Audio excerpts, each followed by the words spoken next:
बिहार में विधानसभा के तीसरे चरण यानी कि अंतिम चरण के लिए कल यानी 7 नवंबर को वोट डाले जाएंगे। इसमें कुल मिलाकर के अगर हम कहें तो 1204 प्रत्याशियों के 4 प्रत्याशी चुनावी मैदान में हैं और इसी के साथ 110 महिलाएं भी इस अंतिम चरण में चुनावी मैदान में ताल ठोक रही हैं। सबसे बड़ी दिलचस्प बात तो यह है कि इसमें से 2,53,00,000 से ज़्यादा वोटर शामिल होने वाले हैं और कुल 15 जिलों में वोट डाले जाएंगे। सबसे पहले आखिरकार बिहार का समीकरण क्या कहता है और क्यों हमारा यह सवाल है। सवाल इसलिए है क्योंकि बिहार के मुख्यमंत्री नीतीश कुमार ने एक बड़ा ऐलान किया है कि यह चुनाव उनका आखिरी चुनाव है। समीकरण पर सबसे पहले हमारे साथ हमारे सहयोगी हैं जिन पर हम चर्चा करने की कोशिश करेंगे कि आखिरकार सीएम नीतीश के इस बयान के मायने क्या थे। हमारे साथ हमारे सीनियर जर्नलिस्ट प्रवीण बागी सर हैं, उसके बाद हमारे राजमोहन तिवारी सहयोगी हैं और फिर इधर शाहुल पांडे हैं। सबसे पहले सर हम आपके पास आएंगे। जिस प्रकार से सीएम नीतीश घोषणा करते हैं वो भी प्रचार प्रसार के अंतिम दौर में, एकदम अब समय नहीं है किसी के पास इस पर प्रतिक्रियाएं देने की भी। समीकरण क्या कहता है उनके इस ऐलान के बाद? अब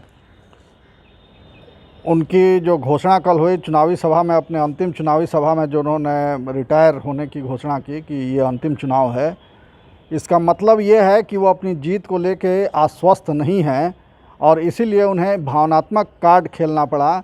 लोगों की भावनाओं को अपने साथ जोड़ने के लिए उन्होंने ये घोषणा की कि शायद इससे कुछ सहानुभूति वोट उन्हें मिल जाए और उनकी सरकार फिर से वापस दोबारा लौट आवे।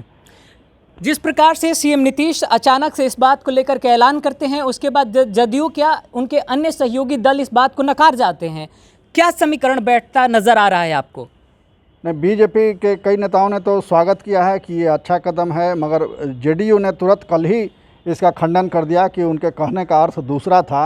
हालांकि नीतीश ने अपनी बात का खंडन नहीं किया है, मगर पार्टी ने ज़रूर उनकी ओर से एक स्पष्टीकरण दिया कि उन्होंने जो कहा उसका मतलब ये नहीं था कि वो राजनीति से संन्यास ले रहे हैं, यानी उसको डाइल्यूट करने की कोशिश की गई। मगर नीतीश ने जो कहा वो बिल्कुल स्पष्ट है, उसमें किसी स्पष्टीकरण की ज़रूरत नहीं है, बशर्ते कि नीतीश खुद अगर खंडन न करें इसका।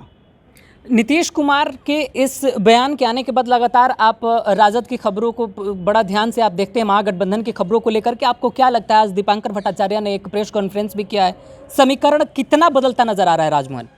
देखिए अगर महागठबंधन के हम नेताओं की अगर भाषा देखें, उनकी शैली देखें, उनका कॉन्फिडेंस देखें तो काफ़ी ज़्यादा जोश में है और कहा जा सकता है कि इस बार उन्हें लग रहा है कि शायद तख्ता पलट नीतीश कुमार का बिहार में हो जाएगा और उनकी भाषाओं से ऐसा लग रहा है। हालांकि 2 चरण के चुनाव हुए हैं, तीसरा चरण डिसाइडर माना जा रहा है कि 2 चरणों में लड़ाई काफ़ी टक्कर की हुई है। हालांकि कहा तो ये भी जा रहा है, जो फीडबैक मिल रहा है कि पहले चरण में लड़ाई जो है वो महागठबंधन की तरफ पल रहा ज़्यादा है, दूसरे चरण में एनडीए का पल रहा ज़्यादा है, यानी कि 50-50 की लड़ाई है। तीसरा चरण डिसाइडर है और इस वजह से हर कोई अपना पूरा मास्टर स्ट्रोक खेलना चाहता है, कोई इसमें पीछे नहीं छूटना चाहता है, कोई भी पार्टी यह नहीं दिखाएगी कि हम हार रहे हैं।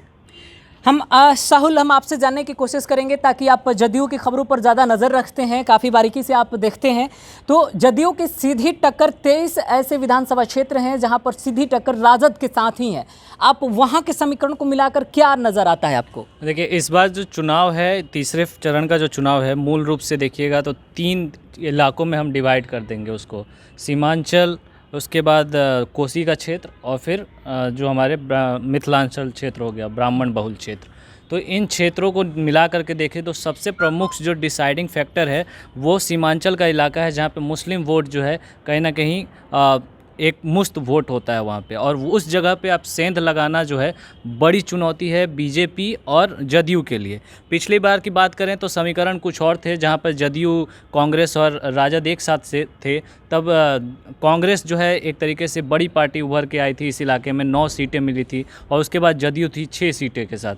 तो इस बार जो है चुनौती इसलिए नीतीश कुमार, मेरे को लगता है कि कल जो उन्होंने अनाउंसमेंट किया, फिर वो जो बताते रहते हैं कि मैंने मुस्लिमों के लिए, ख़ासतौर पे अल्पसंख्यक वर्ग के लिए ये काम किया, वो काम किया, तो उसमें कहीं ना कहीं अब दिखाने की उन्होंने कोशिश की कि अगर ये मेरा आखिरी चुनाव है तो मेरा हर एक वर्ग समुदाय का मैं नेता रहा हूँ, और उस सिंपैथी वोट के कारण जो है कहीं ना कहीं तीसरे चरण में अब वो एक तरीके से उन्होंने जो ये बात कही तो उनके मन में कहीं ये होगा कि अगर मैं ये कार्ड खेलता हूँ तो एक मतलब जन के नेता के तौर पे मैं जो है मुझे वोट हासिल हो जाएगा और तीसरे चरण का चुनाव जो है वो आसानी से निकल जाएगा। और इसलिए ऐसा लगता है, आपको बता दें कि सीमांचल की जो बात करते हैं वहाँ पे एकमुश्त वोट महागठबंधन का है, महागठबंधन का राज है। पिछली बार जदयू साथ में था तो और ज़्यादा उन्हें फ़ायदा हुआ था। अब जब नीतीश कुमार उधर से इधर आए हैं तो पूरी जिम्मेदारी एनडीए में नीतीश कुमार की है कि वो कितना प्रतिशत वोट जो है वहाँ से चुरा करके लाते हैं ख़ास तौर पे। और ऐसे में ये मास्टर स्ट्रोक है तो कहीं ना कहीं फ़ायदा तो होगा ही। अगर सर हम साहुल की बातों को अगर हम आधार बनाएं तो आपको क्या लगता है, जिस प्रकार से माना जाता है कि आरजेडी एमवाई समीकरण पर खेलती है, इस बार भी उसने बहुत जातीय समीकरण बैठाने की कोशिश भी किया, उसमें सिंधबारी करने में नीतीश कुमार खास तौर पर सीमांचल और कोसी के एरिया में सक्षम हो पाएंगे? देखिए साहुल ने सही व्याख्या की है उसकी, और ये है कि सीमांचल जो है वो मुस्लिम बहुल क्षेत्र है, तो मुसलमान जिसके साथ जाएंगे उसके तरफ पलड़ा भारी होगा उसका। और नीतीश कुमार महागठबंधन छोड़ करके जो वापस बीजेपी के साथ लौटे तो मुसलमानों में इसको लेके नाराज़गी है, और मुस्लिम वोट कितना तोड़ पाते हैं, वो कितना अपने साथ जोड़ पाते हैं, इसी पर वहाँ एनडीए की सफलता निर्भर करती है। और बीजेपी हिंदू वोटों को पोलराइज करने की कोशिश कर रही है, जैसे विदेशी घुसपैठ का मुद्दा बीजेपी ने उस क्षेत्र में उठाया, प्रधानमंत्री ने वंदे मातरम और भारत माता की जय को लेकर के एक भावनात्मक तरीके से लोगों को जोड़ने की कोशिश की। तो ये सब हो रहा है वहाँ, और इसी पर डिपेंड करता है कि मुस्लिम वोट कितना टूटता है। सर इसमें एक और सवाल मेरे जहन में आ रहा है, अगर हम मुस्लिमों को लेकर के बात विचार कर रहे हैं तो ओवैसी की एंट्री भी और सीमांचल में एक अपना प्रचार प्रसार का दौर भी उन्होंने ज़बरदस्त दिखाया है। आपको क्या लगता है कि इन तीनों में एक्स फैक्टर क्या, अब ओवैसी को किससे फ़ायदा होगा? ओवैसी को वहाँ बहुत मान्यता नहीं है, क्योंकि महागठबंधन ने प्रचारित कर दिया है कि वो बीजेपी के एजेंट हैं और वोट काटने के लिए, महागठबंधन को हराने के लिए वहाँ आए हैं। तो इसलिए पिछली विधानसभा में शायद एक सीट उनको मिली थी उस क्षेत्र से, तो कुछ इलाकों में वोट उनको मिलेंगे, मगर मुख्य मुकाबला जो है वो महागठबंधन और एनडीए के बीच ही होगा। ये छिटपुट वोट इनको मिलेगा, मगर कोई बहुत प्रभावी भूमिका में ओवैसी नहीं होंगे वहाँ। और जिस प्रकार से राजमोहन, अगर हम बात करें ओवैसी के मद्देनज़र रखते हुए, तो कांग्रेस भी कहीं इसमें पीछे नहीं है। कांग्रेस और जदयू की भी भिड़ंत अगर मैं बात करूं तो 9 सीटों पर है। ऐसे में सीमांचल और कोसी के एरिया को लेकर के आपकी क्या रणनीति है, क्या आप समझते हैं? देखिए सर ने बेहतर बताया, लेकिन मेरा मानना है कि 2015 का जो चुनाव था और अभी के चुनाव में थोड़ा ओवैसी फैक्टर जुड़ता है। पहले उतना ज़्यादा प्रभावित नहीं था, लेकिन जब किशनगंज की सीट उपचुनाव में ओवैसी ने जीती है, उनकी पार्टी ने, तो थोड़ा बहुत युवाओं का, खासकर मुस्लिम युवाओं का रुझान उधर थोड़ा हुआ है। लेकिन उतना बड़ा फैक्टर नहीं होंगे, क्योंकि संगठन एआईएमआईएम का बिहार में कुछ खास नहीं है। अगर किशनगंज में भी वो जीते हैं तो एआईएमआईएम के नाम पर नहीं, बल्कि कमरुल होदा के अपने कद पर जीते हैं, क्योंकि कमरुल होदा का वहाँ पर अपना राजनीतिक जो है जमीनी स्तर के नेता रहे हैं, मुखिया बने, फिर जिला पार्षद गए, उसके बाद विधायक बने हैं। तो वो समझिए कि उनके वजह से मीम वहाँ से जीती है। तो थोड़े बहुत सीट होंगे, जैसे कोचा धामन होगा। उन्होंने जोकी हाट में भी करने की कोशिश की है, जिस तरीके से शाहनवाज को उन्होंने टिकट दिया है, तो वहाँ पे राजद वहीं महागठबंधन की सीट हासिल करने की कोशिश है। तो वहाँ पे भी जो नेता है वो वही नेता है जो अपने दम पे वहाँ से जीत के मतलब के आया था, फिर राजद से टिकट देने की बात हो रही थी। तो वही बात है कि अपना कोई संगठन तो उनका है नहीं फिलहाल। और जिस तरीके से लोजपा को देख सकते हैं कि बागियों को टिकट दे रही है, एआईएमआईएम भी जो है लगभग उसी तरीके से जो स्थानीय नेता है जो अपने दम पर कुछ कर रहे हैं, उनकी बदौलत कहीं ना कहीं बिहार की राजनीति में घुसने का उसका प्रयास है। और कितना सफल होगा ये तो चुनाव में फिर जनता बताएगी। बिल्कुल। अब इसमें थोड़ा सा और हम एक कदम ऊपर उठते हैं, जिस प्रकार से कई ऐसे नामी गिनामी सीट हैं, कई ऐसे मंत्री हैं, कदावर और नेता हैं जो इस बार थर्ड चरण का जो चुनाव होने जा रहा है, तीसरे चरण का, इसमें ताल ठोक रहे हैं। और ऐसे में हम सबसे पहले सर आपको मधुबनी लेकर चलेंगे। मधुबनी के बोनीपट्टी से पीएचईडी के एक मंत्री हैं विनोद नारायण झा, और ख़ास तौर पर भ्रष्टाचार के जो मामले उजागर हो रहे हैं, जो सीबीआई कार्रवाई कर रही है, वो नल जल योजना को लेकर के भी हो रहे हैं। ऐसे में आप उन तमाम इलाकों को लेकर कैसे देखते हैं? नहीं, ये मामला चुनाव में उठा नहीं। जो छापेमारी हुई वो इनकम टैक्स की छापेमारी थी, ठेकेदारों के यहाँ छापेमारी हुई, तो वो मामला दब गया। विपक्ष ने उसको जितना उठाना चाहिए था उतना उठाया नहीं, और इसका बहुत हमको नहीं लगता असर पड़ेगा। देखिए, चुनाव का जो मुद्दा है वो तेजस्वी ने सेट कर दिया है कि 10 लाख युवाओं को वो सरकारी नौकरी देंगे। इसी के इर्द गिर्द चुनाव हो रहा है और इसकी काट के लिए एनडीए के पास कोई बहुत ज़ोरदार मुद्दा नहीं मिल पा रहा है, कोई बहुत ज़ोरदार नारा वो नहीं दे पाए। मगर ये है कि ज़रूर वो विकास का और अपने कामों का बखान कर रहे हैं। एनडीए की ओर से किया जा रहा है कि हमने बहुत अच्छा काम किया है, सब लोगों की मदद की है, सबको बिहार को आगे बढ़ाया है, बिहार की तारीफ़ हो रही है पूरे देश में और जो बदनामी थी बिहार की वो बदनामी समाप्त हुई है। इसी को एनडीए अपनी उपलब्धि बता रहा है। और केंद्र में चूँकि एनडीए की सरकार है तो इसलिए ये भी तर्क दिया जा रहा है कि दोनों सरकारें एक ही गठबंधन की होंगी तो विकास कार्यों में तेज़ी आएगी, दोनों परस्पर सहयोग करके बिहार को आगे ले जाएंगी। ये इसी के बीच मतदाताओं को फैसला करना। सर, क्या चुनाव के परिणाम चाहे जो भी हो, रुझान चाहे जो भी आए, लेकिन हम यह कह सकते हैं कि जिस प्रकार से फुटबॉल खेल में एक खिलाड़ी गेंद को लेकर आगे भागता है, बाद बाकी पीछे पीछे, क्या तेजस्वी ने यही किया है? तेजस्वी आगे आगे फिर पीछे पीछे सारे दल लगे पड़े हैं बताने में कि तेजस्वी ऐसे। अगर ये कहा जाए कि ये चुनाव तेजस्वी का ही है तो इसमें कोई अतिशयोक्ति नहीं होगी, क्योंकि तेजस्वी ने अपने को नेता के रूप में बिल्कुल स्थापित कर दिया है। इस चुनाव के प्रचार के माध्यम से प्रचार में वो सबसे आगे रहे और सबसे ज़्यादा सभाओं को संबोधित किया। चुनाव का मुद्दा उन्होंने, मुख्य एजेंडा जो है वो उनके द्वारा सेट किया गया। उनके भाषण में काफ़ी सुधार आया है और टू दी पॉइंट बोलते हैं। इस चुनाव अभियान की एक खासियत ये भी रही कि बहुत व्यक्तिगत आरोप प्रत्यारोप नहीं लगे, हालांकि जो लगे भी वो एनडीए की ओर से लगाए गए और ख़ास करके मुख्यमंत्री नीतीश कुमार ने कुछ व्यक्तिगत आरोप जरूर लगाए लालू परिवार पर। मगर ये मुख्य रूप से चुनाव जो है सो मुद्दों पर आधारित रहा, ये इस चुनाव की बड़ी विशेषता मानी जाएगी। राजमोहन, तेजस्वी को लेकर एक सवाल आपसे भी है। तमाम लोग कमेंट करके भी बोल रहे थे या बता रहे थे, अपनी प्रतिक्रियाएं दे रहे थे। जिस प्रकार से आए दिन हम अदर चुनावों में देखने को मिलता है, व्यक्तिगत हमले होते हैं, तेजस्वी ने व्यक्तिगत हमलों को भी ऐसे बाउंसर समझ के छोड़ दिया, टैकल नहीं किया। तेजस्वी ने उस पर जवाब देना उचित नहीं समझा, ना ही किसी को तोड़ने मरोड़ने की कोशिश की है। इससे तेजस्वी को क्या कुछ फ़ायदा होगा?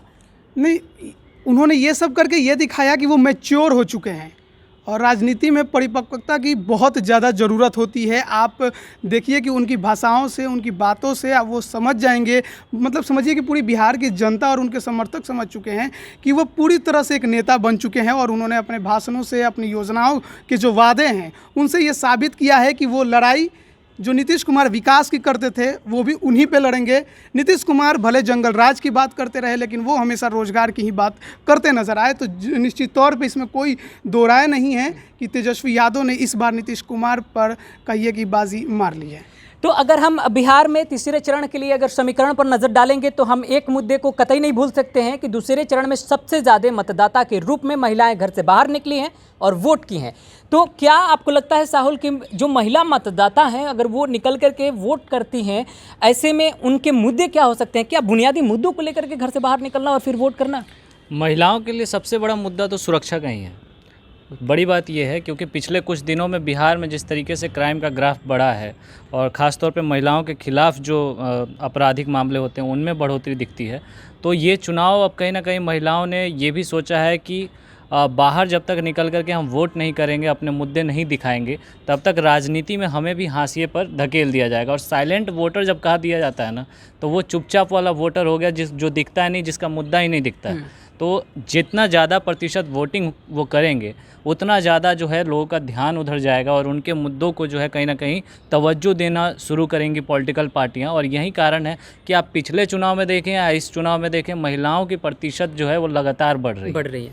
और यही जो है कहीं ना कहीं अब महिलाएं जो है बिहार में आगे आ रही हैं, पुरुषों से ज़्यादा आगे आ रही हैं। वो अपने मुद्दे दिखा रहे हैं कि हाँ, ये मेरा मुद्दा है, मैं पढ़ना चाहती हूँ या फिर मैं आगे बढ़ना चाहती हूँ, या घर में ही अगर है तो बराबरी की जो बात होती है वो बराबर की जो वो रिस्पेक्ट मिलना चाहिए उसकी बात हो, तो वो चीज़ जो है अब कहीं ना कहीं महिलाएं अपने अधिकार को जो जानने लगी हैं। ये बड़ा बदलाव बिहार चुनाव में देखने को मिल रहा है। बिहार में दूसरे चरण में जिस प्रकार से महिलाओं ने बढ़ चढ़ करके हिस्सेदारी को निभाया है और 5.88% पुरुषों की अपेक्षा में ज़्यादा मतदान किया है, और इस बार प्रत्याशी भी मैदान में 110 महिलाएं प्रत्याशी हैं। सर, आप कैसे देखते हैं इन पूरी महिलाओं की भागीदारी को, खास तौर पर बिहार विधानसभा चुनाव के तीसरे रण में? महिलाओं की भागीदारी निश्चित रूप से बढ़ी है बिहार की राजनीति में, खास करके जो पंचायत चुनाव में महिलाओं को आरक्षण दिया गया, नौकरियों में आरक्षण दिया गया। इसके चलते महिलाओं की भागीदारी बढ़ी है और वोटिंग रेशियो भी उनका बढ़ा है। तो इसके पीछे वजह जागरूकता तो है ही, दूसरी वजह यह है कि महिलाओं की संख्या यहाँ ज़्यादा है बिहार में। पुरुष ज़्यादातर ग्रामीण क्षेत्रों के पुरुष प्रदेश से बाहर हैं, रोजी रोजगार के चक्कर में बाहर हैं, विद्यार्थी पढ़ाई के लिए बाहर हैं, तो और घर में बच जाती हैं महिलाएं और बूढ़े लोग। तो इसलिए महिलाओं का वोटिंग रेशियो हर चरण में ज़्यादा आ रहा है और महिलाएं एक तरह से कह सकते हैं कि एनडीए के लिए तुरुप का पत्ता हैं। नीतीश कुमार के लिए महिलाएं जमकर वोटिंग करती हैं और उसकी वजह, सबसे बड़ी वजह है शराबबंदी। शराबबंदी से खास करके निचले तबके की महिलाओं को बड़ी राहत हुई है और जो उनके साथ दुर्व्यवहार होता था, उनके पति जो दुर्व्यवहार करते थे शराब के नशे में, वो बंद हो गया है। उनका आर्थिक स्तर भी सुधरा है। तो इस वजह से महिलाएं नीतीश कुमार की फ़ैन हैं और यही महिलाएं जो हैं नीतीश कुमार को इतने दिनों से सत्ता में बनाए हुए हैं और इस बार भी ज़रूर महिलाओं का वोट एनडीए को जाएगा। फायर राउंड में हम चाहेंगे कि एक एक लाइन में हम सबसे एक एक सवाल करें। हमारे पास महज 2 सवाल हैं अहम मुद्दों के साथ। प्रधानमंत्री मोदी ने जिस प्रकार से बिहार की राजनीति के लिए नीतीश कुमार को जरूरी बताया है, क्या आप सबों को लगता है कि अभी नीतीश कुमार को नहीं संन्यास लेना चाहिए या फिर इस तरीके का बयान अभी नहीं जारी करना चाहिए था? ज़रूरत है? नहीं, वो सहानुभूति वोट के लिए उन्होंने ये बयान दिया है। सहानुभूति वोट के लिए दिया है। आप क्या मानते हैं, किस प्रकार से इस बयान को देखते हैं जिस प्रकार से प्रधानमंत्री मोदी ने भी बताया है कि अभी ज़रूरत है नीतीश की? नहीं, मुझे लगता है कि प्रधानमंत्री ने बस इसी 5 साल की बात की है, उसके आगे की बात नहीं की है। हाँ ना, कि यही 5 साल उनकी ज़रूरत है और मुझे लगता है कि नीतीश कुमार को भी समझ में आ गया है कि शायद अब जनता जो है अब उनसे कुछ और ज़्यादा चाहती है जो वो अब नहीं दे पा रहे हैं और सहानुभूति वोट, जैसे सर ने कहा, बिल्कुल सही वही। जिस प्रकार से राजमोहन ने अपने तथ्यों को रखा है, बातों को रखा, अब इसमें एक सवाल और जोड़ लेते हैं कि प्रधानमंत्री मोदी एक तरफ और दूसरी तरफ तेजस्वी यादव कहते हैं नीतीश कुमार थक चुके हैं, प्रधानमंत्री मोदी कह रहे हैं कि अभी ज़रूरत है। आपको क्या लगता है साहब? देखिए, बिहार को तो ज़रूरत है नीतीश कुमार की, आप इसमें कोई दो राय मैं नहीं देखता हूं, क्योंकि नीतीश कुमार ने 2005 के बाद बिहार को जो बदलना शुरू किया है और उससे पहले का बिहार देखें, हम लोग छोटे थे उस समय, लेकिन हम ये भी जानते हैं कि हमारे क्या हालात थे जब मैं ख़ास तौर पे रहता था बाहर, तो बाहर से जब यहाँ आता था तो सड़कों पे गड्ढे या गड्ढों में सड़क कुछ पता नहीं था। तो वो बदलाव जो दिखता है वो नीतीश कुमार का बदलाव दिखता है। बदलाव हुआ है, वो बदलाव नीतीश कुमार ने किया है और ज़रूरत आगे भी है नीतीश कुमार की। अब आगे 5 साल के लिए कहिए, 20 साल का किसी का भी एक बढ़िया कैरियर होता है, 10 साल ऊंचाई पे और फिर 10 साल आपका ढलान होता है। तो ढलान के लिए ही सही, लेकिन नीतीश कुमार एक विज़न के तौर पे जो विज़न उन्होंने बिहार को दिया है, आप इतिहास में उसे जोड़ के रखेंगे तो वो नीतीश कुमार की ज़रूरत अभी 5 साल, तो मैं भी मानता हूँ, सहमत हूँ कि 5 साल और ज़रूरत है। चलिए, बिहार को नीतीश की ज़रूरत है या नहीं, मतदाता तो स्पष्ट कर देंगे और 10 तारीख को रुझान भी आ जाएगा। लेकिन दूसरा फायर राउंड में मेरा सवाल यह है कि आखिरकार तीसरे चरण में यानी पहले और दूसरे के आकलन में कितने प्रतिशत की वोटिंग होगी, एक अनुमानित आंकड़ा, और किसके पक्ष में ज़्यादा वोटिंग होने की संभावनाएं दिख रही हैं? वोटिंग रेशियो बढ़ेगा इस बार, दोनों राउंड से ज़्यादा होगा। दोनों राउंड से ज़्यादा होगा, बिल्कुल। और अगर हम बात करें महागठबंधन और एनडीए को लेकर के, तो कुछ आकलन है किस प्रकार के रुझान ज़्यादा आएंगे? ये महागठबंधन और ये मिला जुला होगा, दोनों के फेवर में होगा। मतलब अब भी असमंजस्य की स्थिति बनी रहेगी? हाँ, बनी रहेगी, पर मेरा मानना है कि एनडीए का पलड़ा भारी रहेगा। तीसरे चरण में एनडीए का पलड़ा भारी रहेगा?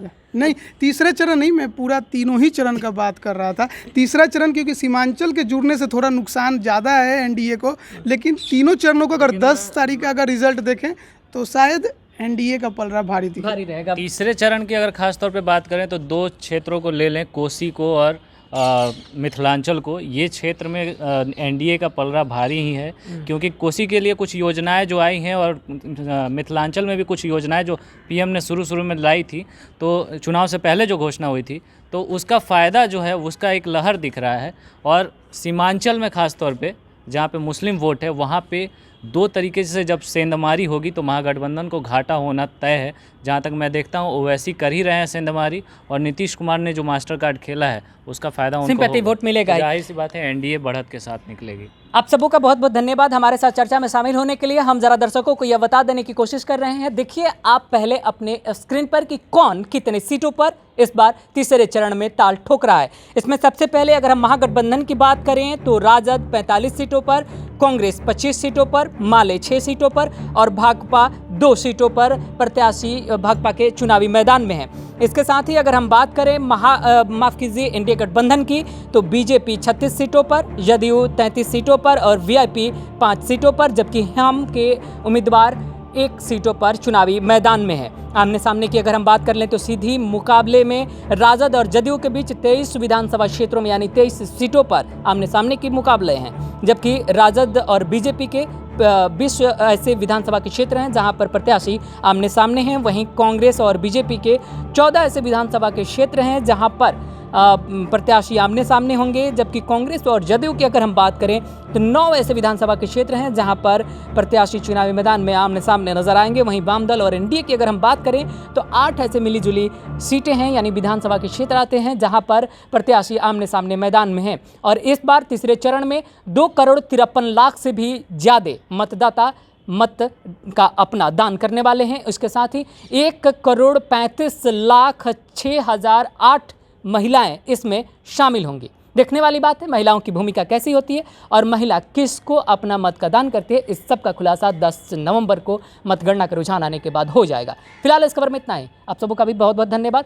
अगर आपको यह वीडियो पसंद है ज़्यादा से ज़्यादा लोगों तक शेयर करिए ताकि सबको समीकरण कम से कम यह समझ में आए कि नीतीश कुमार के बयान के और प्रधानमंत्री मोदी के द्वारा दिखाए गए अपने तरफ से एक पत्र के द्वारा जो जिक्र किया गया था नीतीश कुमार को लेकर बिहार की ज़रूरत, इन तमाम मुद्दों को लेकर के दर्शक भी अब संतुष्ट हो जाए और दर्शक भी एक अपना सटीक निशाना बैठा ले कि हमें किस प्रकार का मतदान तीसरे चरण में किसको करना है। यह डिसीजन हम आप पर छोड़ते हैं। फिलहाल इस खबर में इतना ही। धन्यवाद।